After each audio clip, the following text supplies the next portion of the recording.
Ko'pchiliginglar tonus bola uchun xavflimi deb savol beribsizlar. Tonus nima o'zi? Aslida matqamiz go'shtli organ hisoblanadi. Mana bu uni normal qavati, ya'ni go'sht qavati miometri. Mana bu esa qalinlashgan. Mana shu tonus. Qalinlashgan go'sht qavati tonus hisoblanadi.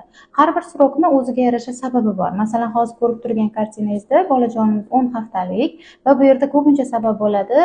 Oyisida organizmida gormonal yetishmovchilik, progesteron yetishmasa, chunki uni asosan platsenta ishlab chiqaradi. 10 haftalikda hozircha platsenta ishlamaydi, shuning uchun ham gormon yetishmovchiligi bo'lishi mumkin.